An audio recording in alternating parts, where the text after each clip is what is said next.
ನಾನು KCA member, secretary ನನ್ನ childhood friend, ಅಲ್ಲಿರೋರೆಲ್ಲ ಬೇಕಾದವರು. ನಾನು ಬೆಂಗಳೂರು ಮಿನಿಸ್ಟ್ರು, ಏರ್ಪೋರ್ಟ್ಗೂ ಹೋಗಿದ್ದೀನಿ, ಸ್ಟೇಡಿಯಂಗೂ ಹೋಗಿದ್ದೀನಿ, ಕನ್ನಡ ಬಾವುಟನ್ನು ಹಿಡಿದಿದ್ದೀನಿ, ಅವ್ರಿಗೆ ವಿಶ್ಯೂ ಮಾಡಿದ್ದೀನಿ, ಆ ಕಪ್ಗೆ ಮುತ್ತು ಕೊಟ್ಟಿದ್ದೀನಿ. So I done my job. ಏನಾರು ಹೆಚ್ಚು ಕಮ್ಮಿ ಆಯ್ತು, ಆಕ್ಸಿಡೆಂಟ್ ಆಗಿದೆ, ಬೇರೆ ಬೇರೆ ರಾಜ್ಯದಲ್ಲಿ ಏನೇನಾಗಿದೆ ಅಂತ ಹೇಳಿ, ಕ್ರಿಕೆಟ್ ಅಭಿಮಾನಿ ಆಯ್ತಾ, ಬೇರೆ ರಾಜ್ಯದಲ್ಲಿ ಏನೇನಾಗಿದೆ ಅಂತ ಹೇಳಿ ಎಲ್ಲ ಬೇಕಾದ್ರೆ ಪಟ್ಟಿ ಬೇಕಾದ್ರೆ ಎಲ್ಲ ಓದ್ತೀನಿ. ನಿಮ್ ಪಾರ್ಟಿಯವರೆಲ್ಲ ಏನೇನ್ ಟ್ವೀಟ್ ಮಾಡಿದ್ರು, ನಾಲಾಯಕ್ ಹೋಮ್ ಮಿನಿಸ್ಟರ್ ಅಂತ ಕೂಡ ನೀವು ಪರ್ಮಿಷನ್ ಕೊಟ್ಟಿಲ್ಲ ಪ್ರೊಸಿಷನ್ಗೆ ಅಂತ ಹೇಳಿದ್ದು ಕೂಡ ಇದೆ. ಅದರಿಂದ ಬೇಕಾದ್ರೆ ನಾನು ನಿಮ್ಗೆ ಸ್ವಲ್ಪ ಎಕ್ಸ್ಪ್ಲೈನ್ ಮಾಡಿ ಹೇಳಿ, ಕೇಳಿಸಿ ಹೇಳಕ್ಕೆ ಇಲ್ಲಿ ನನ್ನ ಹತ್ರ ಕೂಡ ವಿದ್ಯೆಗಳೆಲ್ಲ ಇದೆ. ನಾನು ಅಸಾಧ್ಯರು ನಮ್ಮ ನಿಮ್ ಗರಡಿಲ್ ಬೆಳಿಲ್ಲ ಅಂತಂದ್ರೆ ನಾನು ಈ ಪರಮೇಶ್ವರ್ ಗರಡಿಲ್ಲ ಬೆಳೆದಿದ್ದೀನಿ. ನಾನು ಸ್ವಲ್ಪ ಇಲ್ಲ RSS ಚಡ್ಡಿ ಹಾಕಿದ್ದೀನಿ ಅಂದ್ರಲ್ಲ ಒಂದ್ಸರಿ. ನಮಸ್ತೆ ಸದಾ ವತ್ಸಲೆ ಮಾತೃಭೂಮಿ ಅಧ್ಯಕ್ಷ ಹಿಂದೂ ಭೂಮಿ ಸುಗಮ್ ವರ್ಧಿತೋಹಂ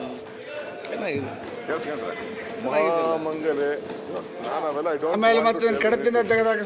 ಚರ್ಚೆ ಬೇಡ. ಅದನ್ನ ಕರ್ನಾಟಕ ರಾಜ್ಯ ಕ್ರಿಕೆಟ್ ಅಭಿಮಾನಿಗಳು ಬೇರೆ ಬೇರೆ ರಾಜ್ಯದಲ್ಲಿ ಬೇಕಾದಷ್ಟು ಇಂಥದ್ದೆಲ್ಲ ಆಗಿದೆ. ಕರ್ನಾಟಕ ಸರ್ಕಾರ ಏನ್ ಮಾಡ್ಬೇಕು, ನಾನು ಪೊಲೀಸ್ ಅವ್ರನ್ನು ಬ್ಲೇಮ್ ಮಾಡ್ಲಿಕ್ಕೆ ನಾನು ತಯಾರಿಲ್ಲ. ಸರ್ಕಾರನು ಎಲ್ಲ ಬೇರೆ ಬೇರೆ ರಾಜ್ಯದಲ್ಲಿ ಕುಂಭಮೇಳ ಇಂದ ಹಿಡಿದು ಬೇರೆ ಬೇರೆ ರಾಜ್ಯದಲ್ಲಿ ಏನೇನಾಗಿದೆ ಎಲ್ಲರದು ಕೂಡ ಹಂಗಾರೆ ಅವರೆಲ್ಲ ಗೌರ್ಮೆಂಟ್ ರೆಸ್ಪಾನ್ಸಿಬಿಲಿಟಿ ತಗೊಂಡ್ಬಿಟ್ಟಿದ್ರ ಇಲ್ಲ. At least you should be very proud. ಈ ಸರ್ಕಾರ ಕೂಡಲೇ ಕ್ರಮ ಕೈಗೊಂಡು, ಪಾಪ ಆಫೀಸರ್ಸ್ ಮೇಲೂ ಕ್ರಮ ಕೈಗೊಂಡಿದ್ದೀವಿ, ರಾಜಕೀಯದಲ್ಲೂ ಕ್ರಮ ಕೈಗೊಂಡಿದ್ದೀವಿ, ರಾಜ್ಯ ಜನತೆಗೆ ಸಂದೇಶ ಕಟ್ಟಿದ್ದೀವಿ. ಈ ದೊಡ್ಡ ಐತಿಹಾಸಿಕ ತೀರ್ಮಾನ ತೆಗೆದುಕೊಂಡಿದ್ದೀವಿ. ನೋಡಿ ಗುಜರಾತ್ ಚೀಫ್ ಮಿನಿಸ್ಟರ್ ಇವೆಲ್ಲ ಇದೆ ಬಿಡಿ, ಈಗೆಲ್ಲ ಚರ್ಚೆ ಮಾಡೋದು ಬೇಡ.